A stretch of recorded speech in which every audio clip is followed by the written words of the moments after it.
Hello peeps, welcome back to another new car automotive video, and this time again you join me with my L322 Range Rover after a couple of days away down in Cornwall. We did about 500 miles, so yeah, it needs a clean.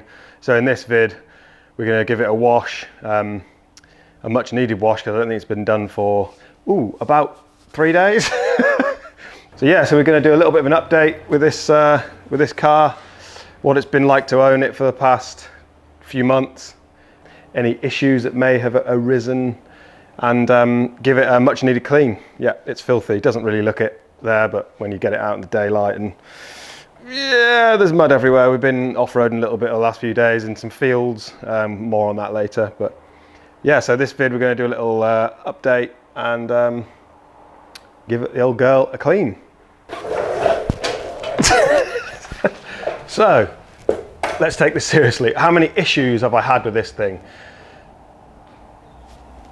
A big fat zero.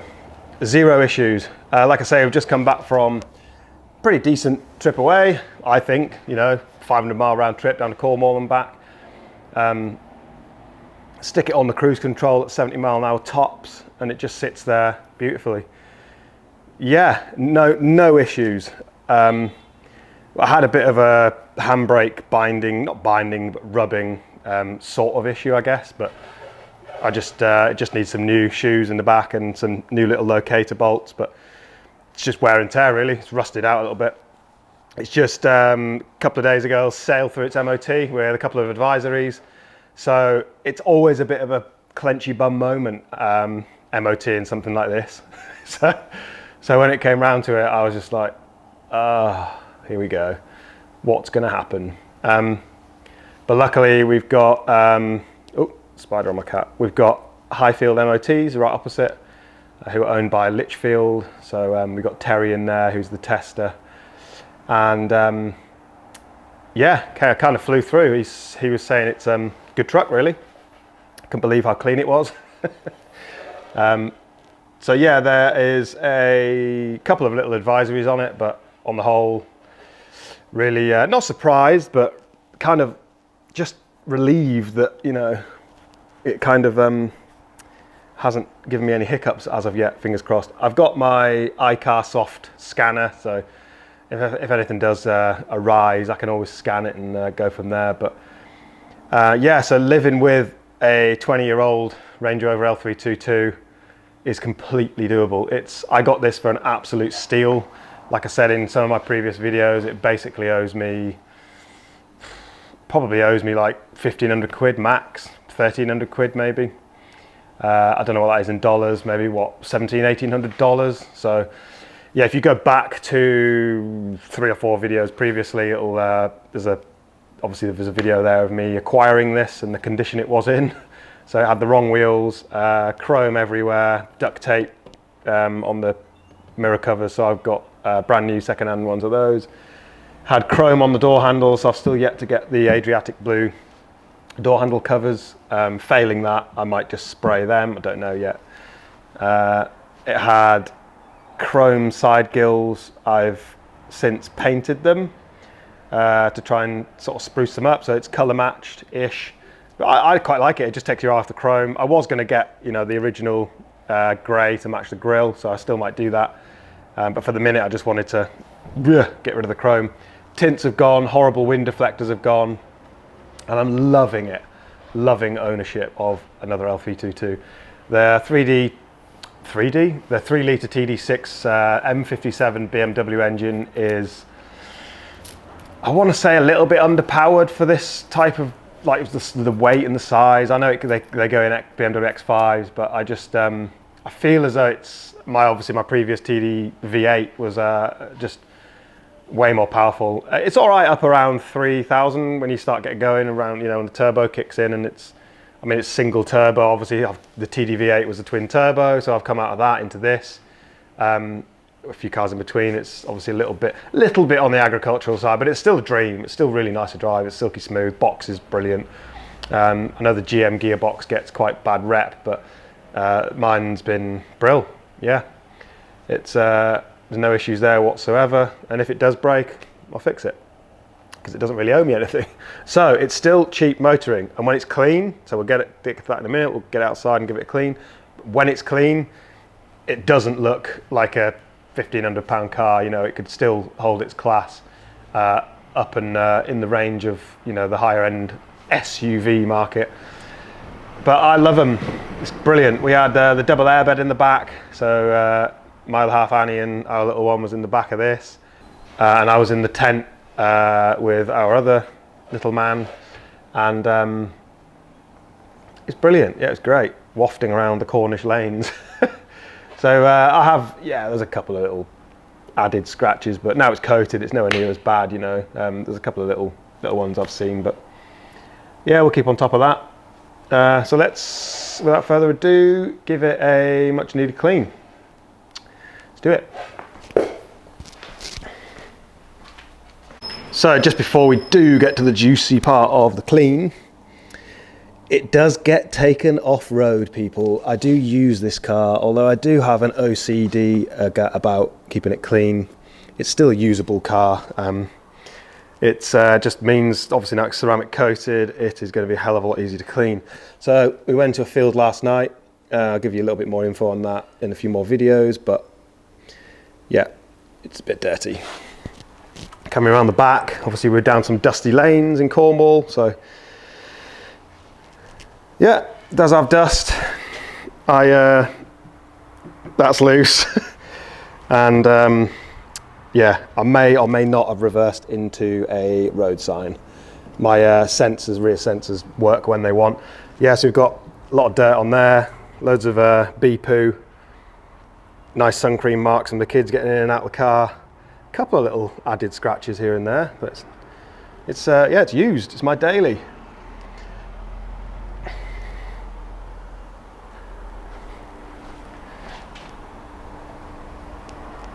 Needs a headlight. Yeah, so I need a headlight.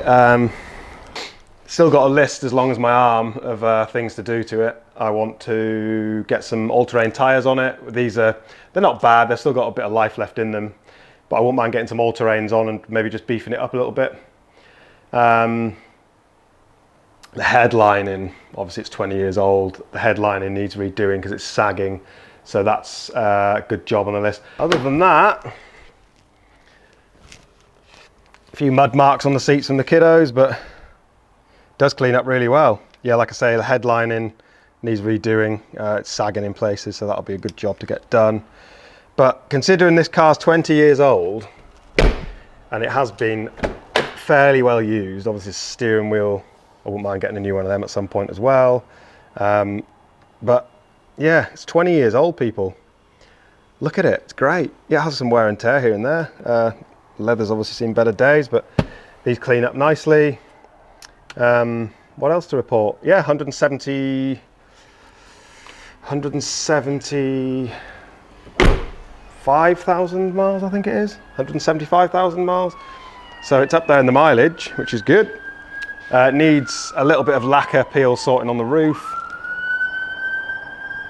But the plan today is to get it cleaned, and we've got a car meet up at Cotswold barn today, so we are going to head up there after it's cleaned for a couple of hours and see what's up there. Let's get some snow foam going.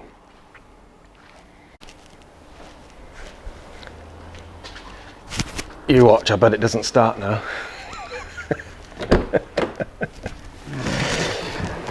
How many bing bongs have we got when we start this thing? Low screen wash, that's fine. Let's pull it out before it chucks it down. It makes this clean completely pointless. Oh, it's raining now. Oh well, we'll still get on with it.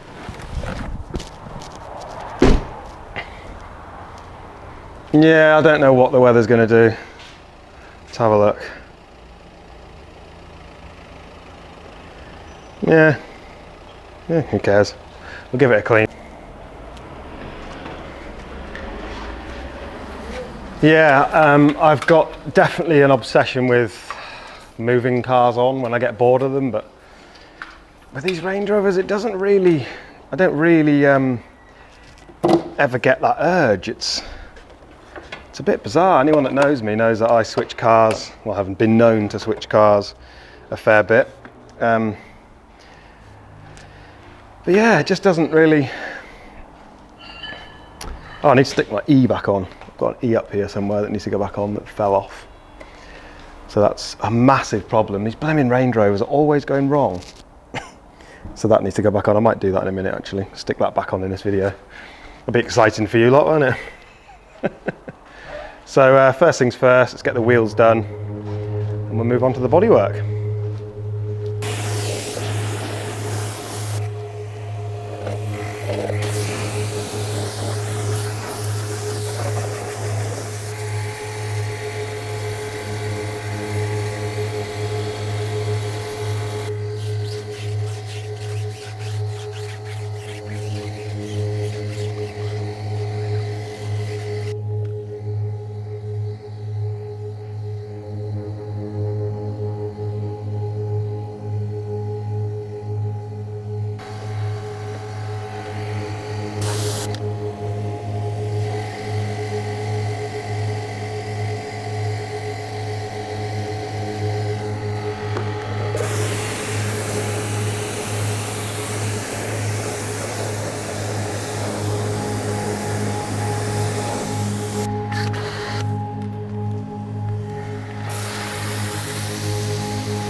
It does feel nice and slick under the wash mitt.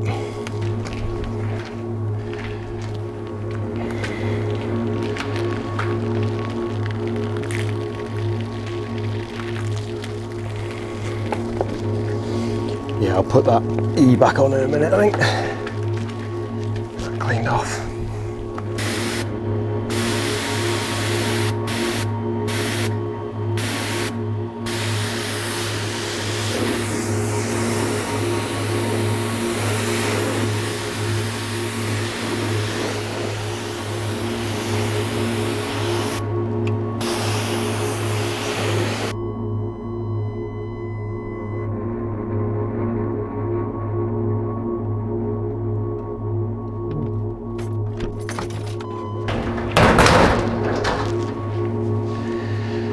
Obviously now it's ceramic coated, makes drying a hell of a lot easier.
Right,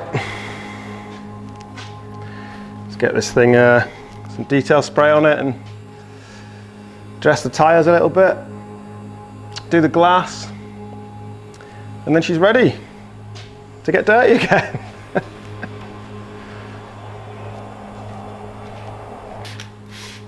But yeah, this is my obviously my daily driver, so it does get used every day in all sorts of conditions, and it's going to be used through the winter.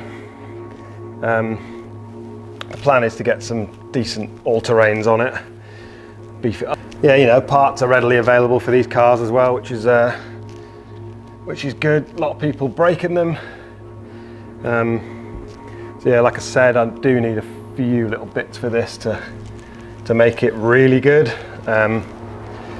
But for the minute, I'm happy with it. It's great.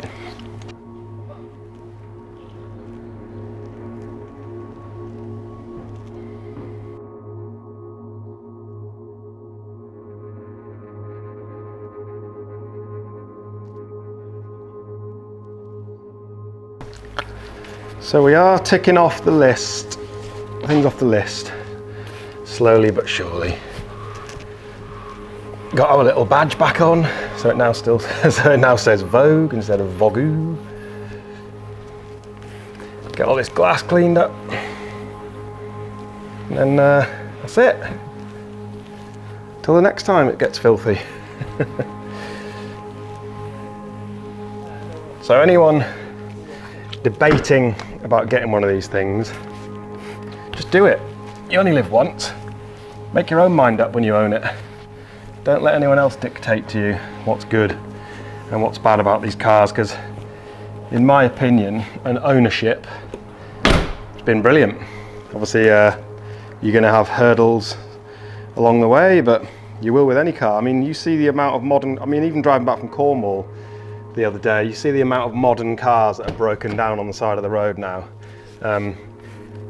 At the time, I didn't really want to make any remark towards them as I was driving past, because I just wanted to get home myself. But you know what I mean. Everything's so complicated now. I'm definitely a fan of the older motor vehicles. I just think they just look so good. There's nothing really out there on the roads that I kind of like the look of these days. The new Defenders, I really like them. They're sort of definitely a win for me in the more modern scene. But yeah, I don't really know. Nothing really out there that, you know, tickles my fancy as such. Obviously the new Range Rover. It's definitely grown on me, that thing. But even then, it's like, I don't know. I really like a newer L322. But again, there's something about these older ones, you know. There really is. They're such good character. And they're slowly becoming a classic. Jolly good show. So that's our glass done, and little mist of detail spray just to give it that final zhuzh. So I'll pull it out and show you this really cool Chevy truck that Jim's got, and this old Range Rover Classic.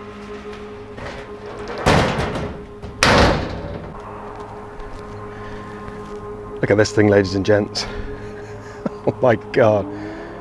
It's so cool. So the story is, it was painted and Jim was going to rip all the paint off, and the original sign writing was under the paint when he started stripping it. So he left it as it is and lacquered over the top. Absolutely mega. I want one.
Well, there we have it, ladies and gents. We went to the little car meet. It was really cool, Cotswold barn.